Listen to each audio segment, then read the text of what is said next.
Un dos máis enigmáticos aspectos deste proxecto é o acordo que deu orixe ao mesmo.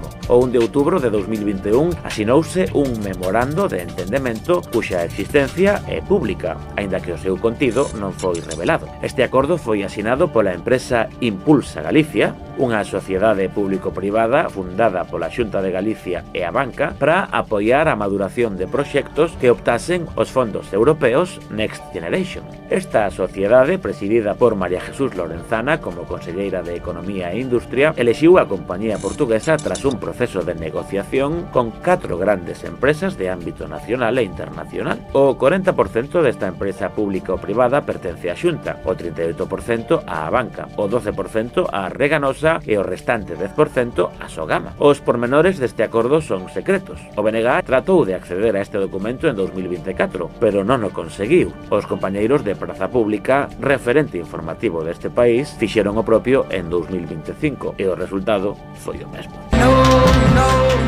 A Consellería de Economía asegurou que, como a participación da Xunta non é superior ao 50%, non se pode considerar unha sociedade mercantil pública autonómica, así que a Lei de Transparencia non vai con ela.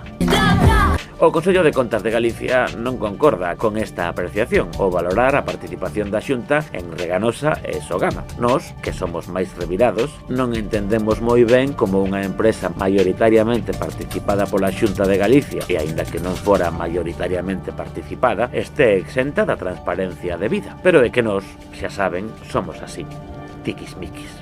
Parece, pois, que quedaremos coas ganas de coñecer os pormenores deste acordo, o que levanta non poucas suspicacias, aínda que xa se sabe que a xente é do peor. E ter que andar dando explicacións de calquera cousa que se asina é moi cansado.